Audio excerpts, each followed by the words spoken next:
La última vez que lo vi, llevaba el uniforme mal abrochado y las manos metidas en los bolsillos, como si así pudiera sujetarse a sí mismo y no salir corriendo en dirección contraria al autobús que lo esperaba. No miró atrás cuando subió el primer escalón. Yo me quedé en la puerta, con los brazos cruzados sobre el pecho aunque no hiciera frío, sintiendo que una parte de mí se iba con él sin boleto de regreso. Me había prometido volver antes de que cambiara la estación.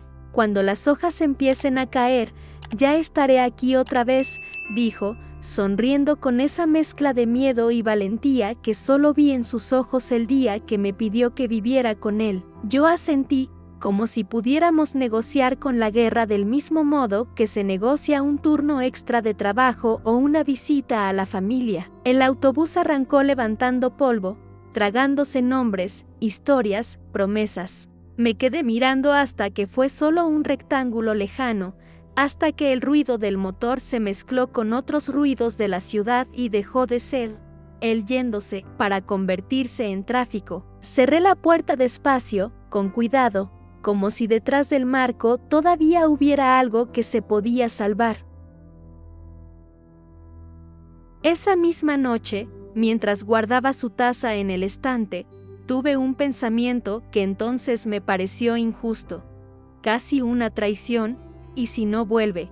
¿Qué hago con todo lo que soy? Esa frase se me clavó en la garganta, pero no la dije. Hay cosas que una no se permite pronunciar cuando la esperanza es lo único que sostiene el techo. Si alguna vez esperaste una noticia que podía cambiar tu vida para siempre, tal vez entiendas de qué hablo. Y te dejo una pregunta, por si quieres soltarla en los comentarios mientras escuchas lo que viene. Si alguien que amas se va a un lugar del que no sabes si regresará, ¿prefieres aferrarte a la esperanza o a la verdad, aunque te rompa en 1000 pedazos? A veces escribirlo es más fácil que decirlo en voz alta. Los primeros días fueron raros, pero soportables. La casa parecía la misma, solo un poco más silenciosa. Dejé la camisa que había usado por última vez colgada detrás de la puerta del dormitorio, como un recordatorio de que no era un sueño. Su olor seguía allí, mezcla de jabón barato, tabaco ocasional y algo que siempre asocié con él, una especie de calor que no tenía nombre. Encendía la radio todas las mañanas, no para escuchar noticias, sino para no oír el eco de mis propios pasos. La palabra frente empezó a aparecer en el noticiero con demasiada frecuencia. El locutor hablaba de avances, de posiciones, de bajas, usando números como si fueran piezas en un tablero y no cuerpos con historias. Yo aprendí a cambiar de estación justo antes de que terminara la frase. La espera se convirtió en rutina. Me levantaba, hacía café para una sola taza, pero ponía 2 platos sobre la mesa, por costumbre. A veces me daba cuenta y guardaba el segundo plato, sintiendo vergüenza, como si alguien me estuviera observando desde algún lugar invisible. Trabajaba lo necesario para pagar las cuentas. Regresaba temprano, sin ganas de alargar ningún trayecto, como si en cualquier momento pudieran tocar a la puerta y yo tuviera que estar ahí. El cartero se volvió la persona más importante de mi día. Reconocía sus pasos en la acera, el chirrido del portón, la forma en que dejaba caer el correo en el buzón. Durante un segundo, cada vez el mundo se detenía, podía ser una carta suya, o nada. Es curioso cómo un sonido tan pequeño puede cargar tanto peso. La primera carta llegó a las 3 semanas. El sobre estaba arrugado, con el sello manchado y mi nombre escrito con su letra apretada, un poco más tensa que de costumbre. Me temblaron las manos al abrirlo. Hablaba poco del lugar donde estaba. Decía que hacía frío por las noches y calor de día, que el agua del café sabía a metal, que había un compañero que roncaba tan fuerte que todos querían enviarlo de vuelta, solo por eso. Se notaba que medía cada palabra, como si alguien pudiera leerlas antes que yo. Entre los chistes forzados y las descripciones neutras, se colaban frases que si eran suyas de verdad, te pienso cuando cierro los ojos, me duermo recordando cómo se siente tu mano en la mía, prométeme que sigues durmiendo en el lado derecho de la cama, así cuando vuelva no me equivoco. Le respondí el mismo día. Le hablé de cosas pequeñas, de la vecina que seguía espiando entre las cortinas, de la planta del balcón que por fin había dado flores, del perro que ladraba a cualquier uniforme que pasara por la calle. No le conté que me despertaba cada noche creyendo escuchar botas en el pasillo. No le dije que a veces abría el armario solo para asegurarme de que sus cosas seguían donde él las había dejado. No quería añadir más peso a la mochila que ya cargaba. Las cartas siguieron llegando, pero nunca con un ritmo predecible. A veces llegaban 2 juntas, como si el tiempo hubiera querido corregir un retraso. Otras veces pasaban semanas sin ninguna señal y el silencio empezaba a comerse las paredes. En esos periodos, cualquier ruido en la calle me ponía en alerta. Un motor desconocido, una voz que no reconocía, el eco de pasos más firmes de lo normal. Había empezado a asociar los sonidos con posibilidades: carta, visita, noticia, nada. Una tarde, mientras ordenaba un cajón que él solía usar, encontré un papel doblado varias veces. Era una lista de cosas por hacer antes de irse. La escribió a lápiz, con su letra inclinada. Comprar calcetines sin agujeros. Avisar al vecino que revise el buzón. Escribirle a mi madre. Dejarle la llave de repuesto a ella. Me enternecí y me dolió al mismo tiempo. No había escrito volver, como si eso no dependiera de él. El miedo no llega de golpe, se filtra, empieza como una gota en el techo.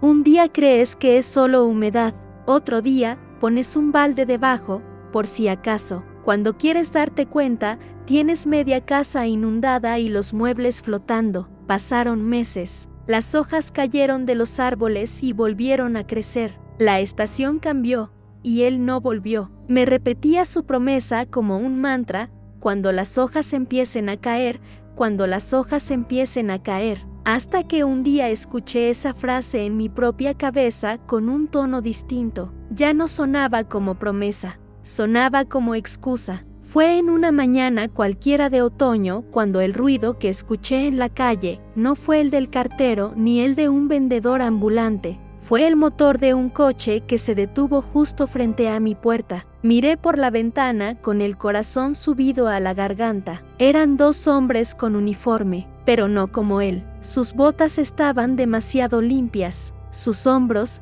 demasiado rígidos. Sus manos no llevaban maletas ni mochilas, llevaban algo invisible. No sé cuánto tardé en abrir la puerta. Podrían haber sido segundos o una eternidad.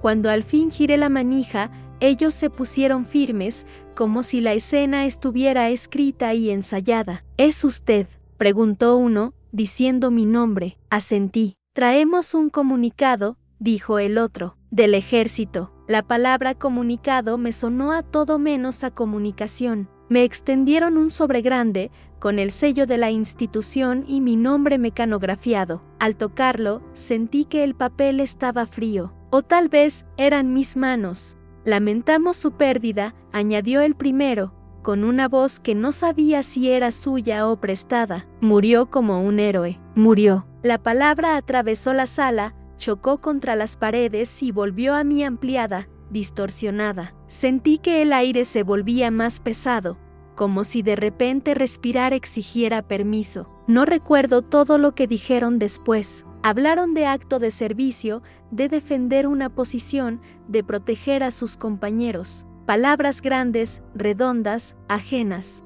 Yo solo veía sus bocas moverse, mientras mi mente se quedaba parada en una sola imagen, él alejándose sin mirar atrás, prometiéndome que volvería antes de que cambiara la estación. No los invité a pasar. Ellos tampoco insistieron. Me dejaron el sobre en las manos, repitieron algo sobre honor y agradecimiento y se fueron, dejando tras de sí el eco de sus botas en la acera. Cerré la puerta y por primera vez desde que se había ido, me sentí realmente sola. Antes, su ausencia era un espacio lleno de espera. Ahora, era un hueco cerrado con cemento. Me senté en la mesa de la cocina con el sobre delante, como si fuera una bomba a punto de explotar. Podía haberlo dejado cerrado para siempre. Podía haberlo guardado en el cajón de los manteles, entre cosas que se usan poco y se olvidan. Pero sabía que, abierto o no, ese papel ya había cambiado algo. Rompí el borde con cuidado.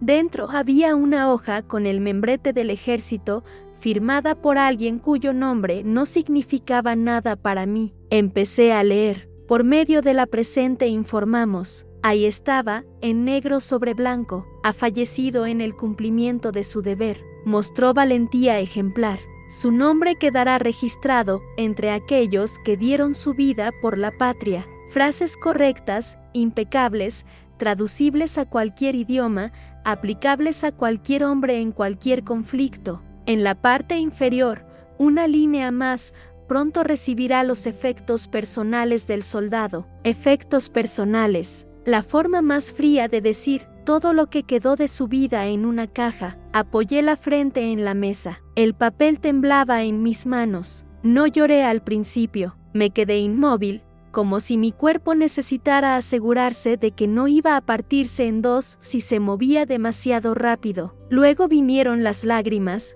pero no como en las películas, no de golpe. Llegaron en oleadas cortas, silenciosas, a lo largo del día. Lloré apoyada contra la nevera, contra la cama, contra la ventana, contra la camisa que todavía colgaba detrás de la puerta. El mundo, sin embargo, siguió. Los vecinos empezaron a hablar en susurros cada vez que me veían. Algunos venían con flores, otros con sopa caliente, otros con silencios torpes. Escuché frases que todavía resuenan como platos rotos.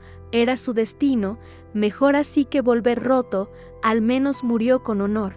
Es curioso cómo la gente intenta curar heridas con palabras que nunca han probado en carne propia. Organizamos una especie de funeral sin cuerpo, una ceremonia con foto enmarcada, velas, una bandera doblada sobre una mesa. El sacerdote habló de sacrificio, de fe, de vida eterna. Yo me limité a mirar la fotografía apoyada en el atril, él con una sonrisa tímida, sin uniforme, tomada mucho antes de que la guerra se metiera en nuestra casa por la puerta grande. Durante mucho tiempo, esa versión fue la única oficial.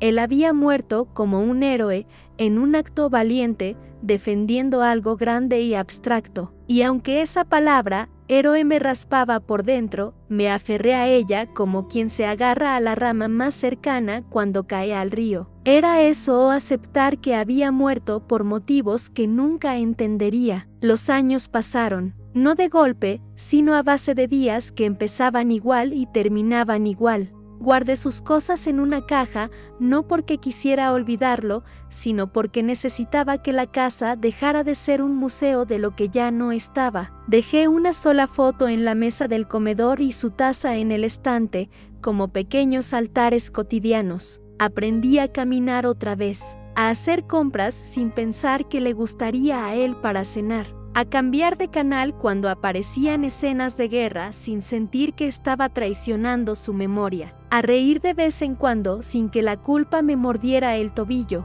No rehice mi vida en el sentido en que otros querían que la rehaciera. No me volví a casar ni llené la casa de voces nuevas, pero encontré una forma de existir que no doliera todo el tiempo. Durante muchos años, la historia fue esa: él se fue, la guerra me lo arrebató, el ejército me envió una carta, él murió como un héroe. Fin. Yo misma repetía esa versión cuando alguien preguntaba demasiado, como si también hubiera firmado un papel donde me comprometía a mantener la narrativa limpia. Hasta que un día, mucho después de que las botas de aquellos hombres dejaran de resonar en mis pesadillas, el buzón volvió a sonar de un modo que reconocí y temí al mismo tiempo. El cartero me entregó varios sobres, facturas, publicidad, una revista que no recordaba haber pedido, y uno más pequeño, amarillento, con los bordes desgastados, sin membrete, sin logotipo institucional. En el frente,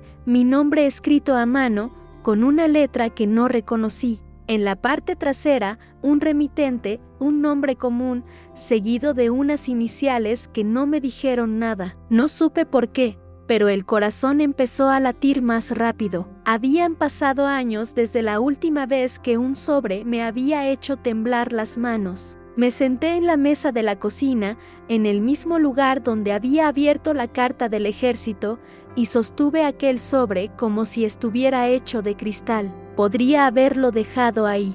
Podría haberlo tirado al cajón de las cosas pendientes, junto con recibos, notas y garantías vencidas. Pero había algo en el peso ligero del papel, en la tinta medio borrada de mi nombre, que me dijo que ese sobre traía algo que no podía ignorar. Lo abrí con cuidado. Dentro había una carta doblada en 3. El papel estaba envejecido, como si hubiera pasado mucho tiempo guardado en algún sitio donde el sol nunca entraba. Al desplegarlo, reconocí al instante la caligrafía. Era su letra, no la letra apretada y medida de las cartas que me enviaba desde el frente, sino la letra un poco descuidada de los apuntes que dejaba en la nevera, de las listas de la compra, de los mensajes rápidos. Mi visión se nubló un segundo, parpadeé para poder leer. Si estás leyendo esto, es porque la carta del ejército llegó antes que esta. Esa primera frase me cortó la respiración. Él sabía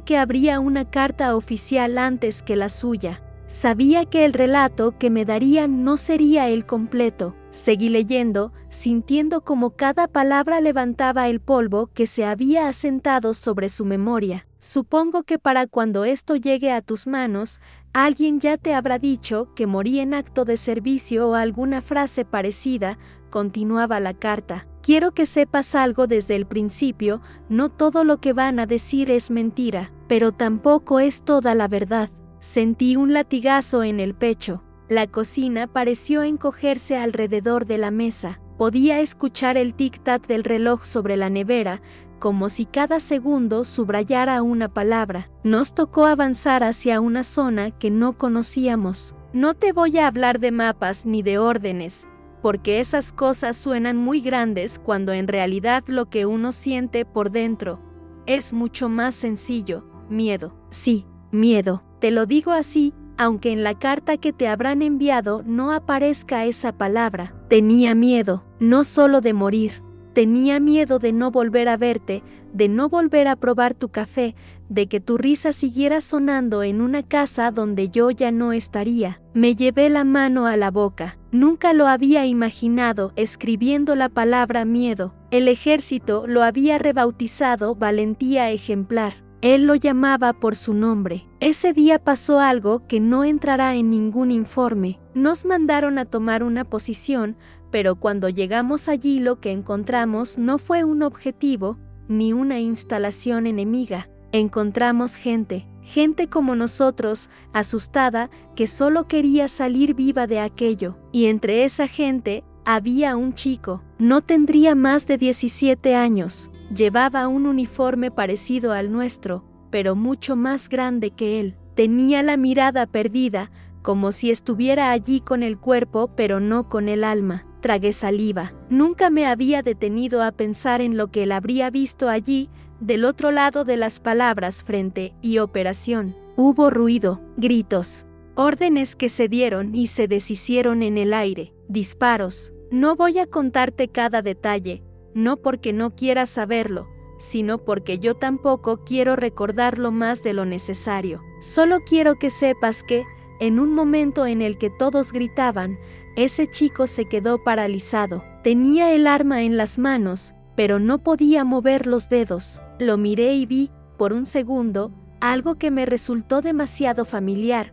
Vi mi propio miedo reflejado en su cara. Y entonces, tomé una decisión. Mis ojos corrían sobre las líneas, intentando adelantarse al dolor. Me moví para cubrirlo. No sé si fue instinto, si fue que pensé en el hijo que no tuvimos, o si simplemente no soporté la idea de que alguien tan joven terminara allí, convertido en un nombre más en una lista. Me puse delante de él, grité algo que ni siquiera recuerdo. Hubo un disparo. Sentí un golpe fuerte, como si alguien me hubiera empujado con toda su fuerza por la espalda. Caí. Me ardían los ojos, pero seguí leyendo. No fue instantáneo, como seguramente te habrán dicho. Ojalá hubiera sido así, no por mí, sino por ti. Ojalá el dolor no hubiera tenido tiempo de escribir esta carta, pero tuve unos días raros, borrosos. Me llevaron a un lugar que olía a medicamento barato y a tierra húmeda. Me atendió un médico que hacía lo que podía con lo que tenía. Me dijeron que iba a mejorar, pero yo sexta la forma en la que se miraban entre ellos cuando salían de la habitación. Nunca fuiste ingenua, así que no voy a hacerlo contigo ahora. Supe desde el primer momento que no iba a volver a casa. La mano con la que sujetaba el papel empezó a sudar. Lo solté un segundo para secármela en el pantalón y volví a agarrarlo como si fuera lo único que me mantenía sentada. En esos días pensé mucho en ti. Pensé más en ti que en todo lo demás. No pensaba en banderas ni en discursos. Pensaba en cómo fruncías la nariz cuando algo no te gustaba, en la forma en que te quedabas en silencio cuando estabas enfadada y creías que no me daba cuenta. Pensé en nuestra cama, en la camisa que dejé colgada detrás de la puerta, en si habrías regado la planta del balcón. Y cuanto más pensaba en ti, más claro tenía algo. No quería que la historia que te contaran sobre mí fuera la completa. Me dolió leer eso. Una parte de mí se rebeló. ¿Cómo que no quería que supiera la historia completa? Yo había pasado años deseando detalles, señales, cualquier cosa que llenara los huecos, pero seguí. Por eso le pedí un favor al hombre que estaba en la cama de al lado. Se llama igual que aparece en el remitente de este sobre. No te dice nada, pero a mí sí. Es alguien que vio lo suficiente como para entenderme. Le pedí que guardara esta carta y que no te la enviara al mismo tiempo que la oficial.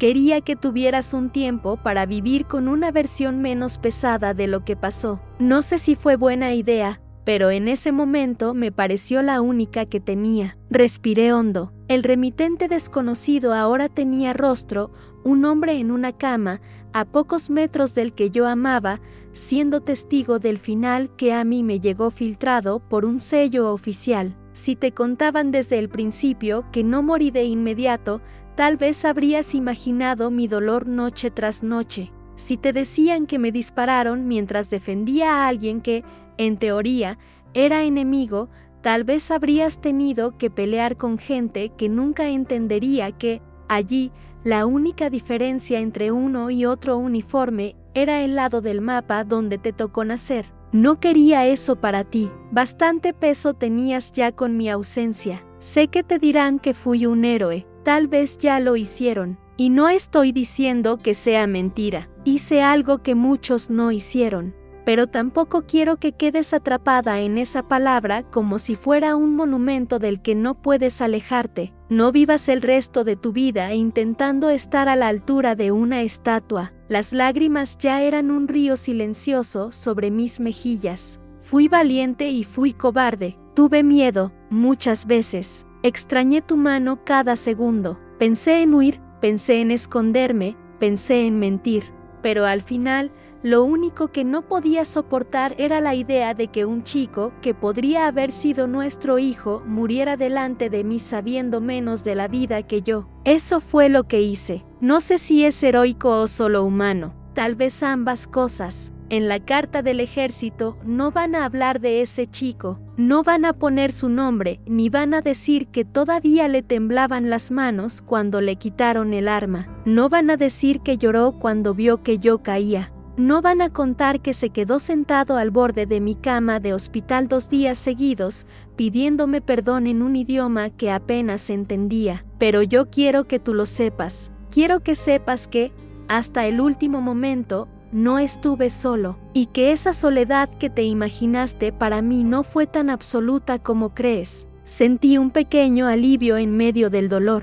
Durante años, una parte de mi tortura personal había sido imaginarlo muriendo en un lugar frío, rodeado de desconocidos que solo veían un uniforme. Saber que había habido una presencia humana a su lado, aunque fuera la de un enemigo, descolocaba mi dolor, pero también lo hacía menos frío. Hay otra cosa que necesito decirte, porque no quiero que nadie más lo haga por mí. Me fui creyendo que estaba haciendo lo correcto, que era mi deber. Podría decir que no tuve elección, que me llamaron, que era inevitable. No sería completamente cierto. Tuve miedo de decir que no. Tuve miedo de quedarme, de mirar a la cara a quienes esperaban que fuera al frente y decirles que no creía en todo eso, tanto como ellos. Me fui también por cobardía, no solo por convicción. Y si algo me duele ahora, es haberte dejado sola en una guerra que no elegiste, la de esperar noticias. Tuve que dejar la carta sobre la mesa un instante. Esa confesión era un golpe que no esperaba. Durante años lo había imaginado llevado como pieza en un tablero, sin voz. Pensarlo como alguien que, en parte, decidió irse, le quitaba una parte de inocencia, pero también le devolvía humanidad. Ya no era solo víctima, era un hombre con miedo, con decisiones, con errores. Te pido perdón por eso. Perdón por haberte dejado con la palabra espera clavada en el pecho. Perdón por no haber tenido el valor de decir que no. Perdón por convertirme en una cicatriz más de tu historia. Si hay algo que no quiero que hagas, es seguir viviendo en función de lo que yo hice o dejé de hacer. No me debes nada, ni fidelidad eterna, ni luto perpetuo, ni ser fuerte por mí. Esa frase me la han repetido tanto aquí que ya no significa nada. No seas fuerte por mí, sé libre por ti. Si algún día conoces a alguien y sientes que puedes reír sin que mi nombre duela, ríe. Si un día decides irte lejos de esa casa porque cada rincón te recuerda a mí, vete. Si un día te levantas y descubres que puedes mirar mi foto sin llorar, no te sientas culpable. Sé que ahora mismo todo esto es solo tinta sobre papel, y que, cuando acabes de leer, la casa seguirá igual de vacía y el silencio seguirá siendo el mismo. Pero quería dejarte algo más que un murió como héroe. Quería dejarte la verdad tal y como la viví yo, confusa, imperfecta, llena de miedo y de amor al mismo tiempo. Te amé cada día que estuve lejos, incluso en los días en los que el miedo era tan grande que apenas podía recordarme a mí mismo. No quiero que tu vida termine reducida a la frase «la esposa del héroe». Quiero que, cuando pienses en mí, me recuerdes también como el hombre que se equivocó, que dudó, que lloró cuando nadie lo veía, que escribió esta carta con la mano dolorida, pero con la certeza de que decirte la verdad era la única forma de volver a ti, aunque fuera así. Si este papel llega a tus manos, también es porque alguien más decidió romper su propio silencio. Cuida bien de él, si puedes. Y si alguna vez te encuentras con ese chico del que te hablé,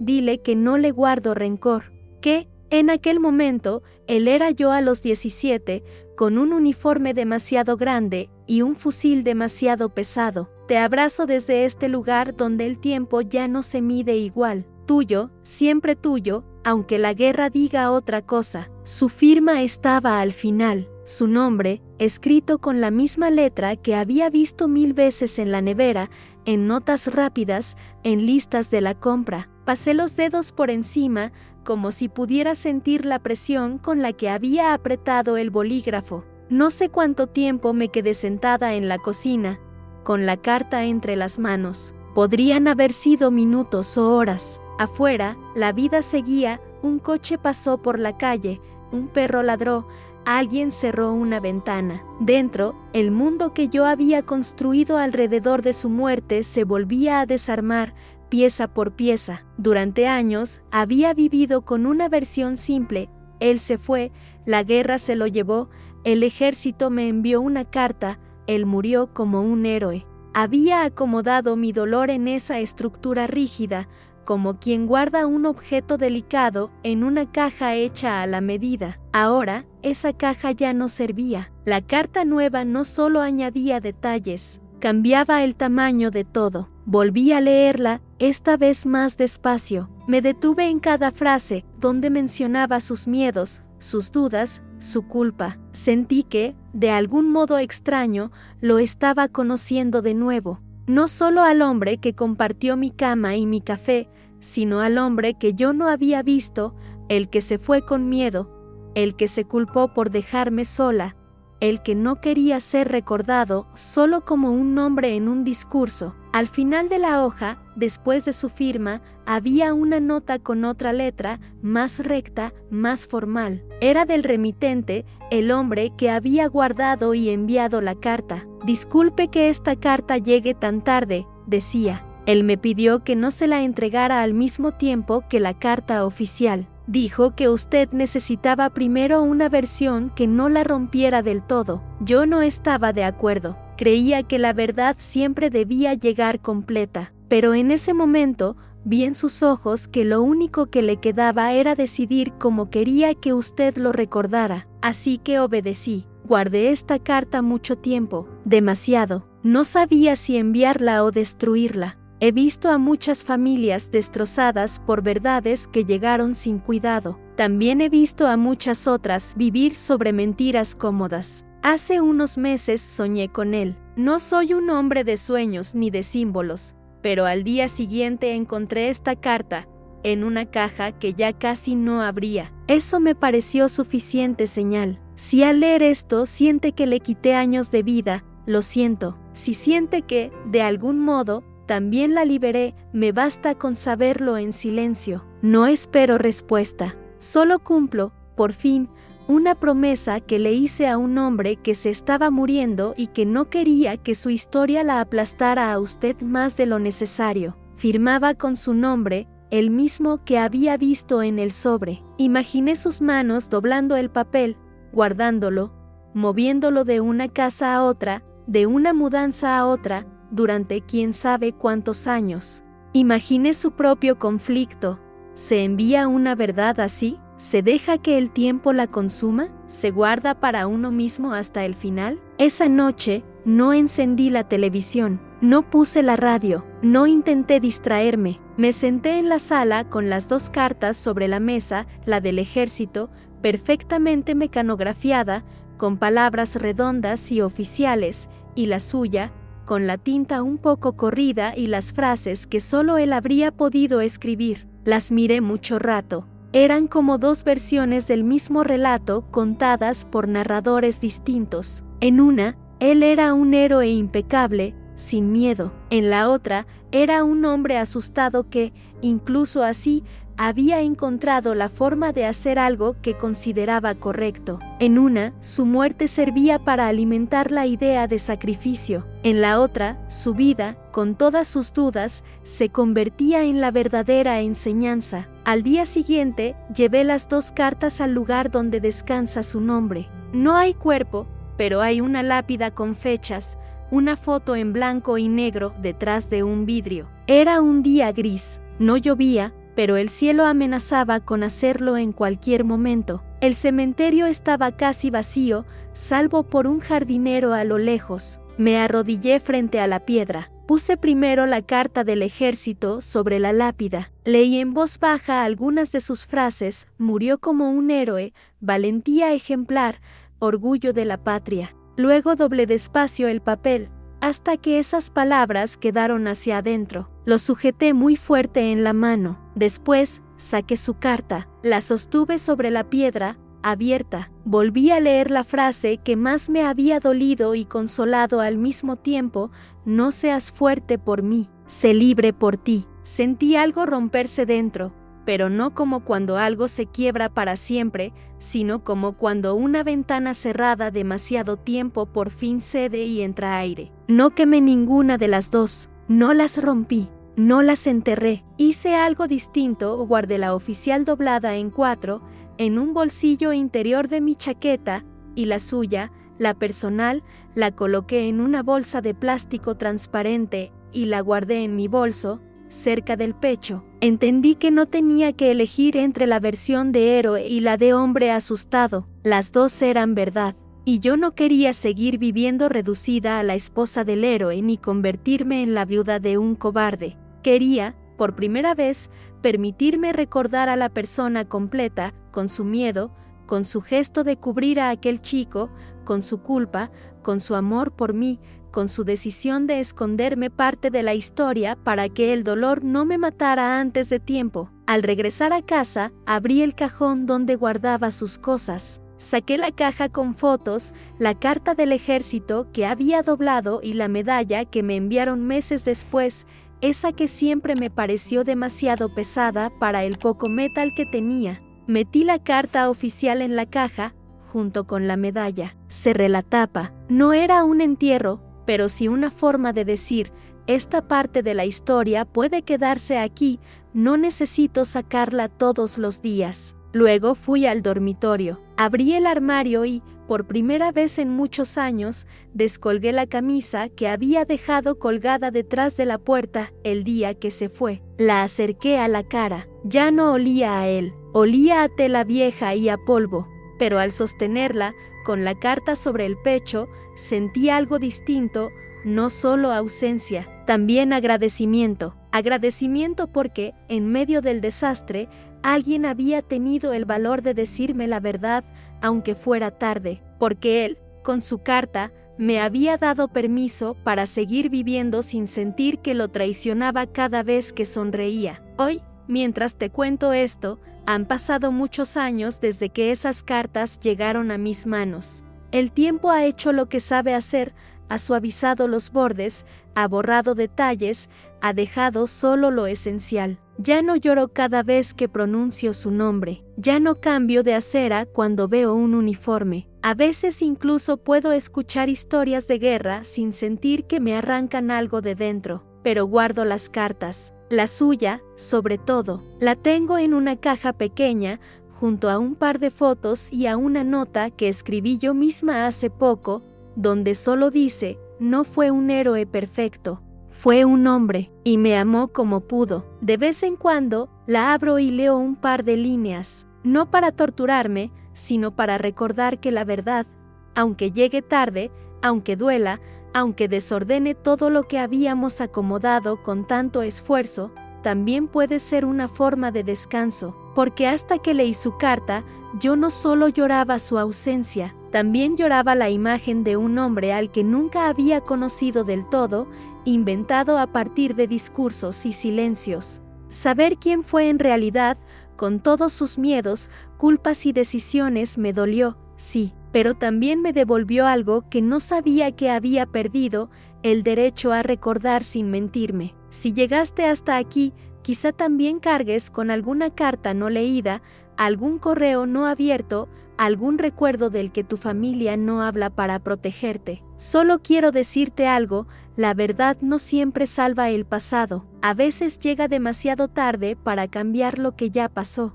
Pero muchas veces, aunque llegue tarde, salva a quien queda. Si esta historia te tocó, si te recordó una noticia, un mensaje o una verdad que también te cambió la vida, puedes escribirlo abajo. No hace falta que des detalles si no quieres. A veces basta con poner, yo también recibí algo que no estaba lista para leer. A veces compartirlo no borra el dolor, pero si nos hace sentir un poco menos solos entre tantos sobres cerrados.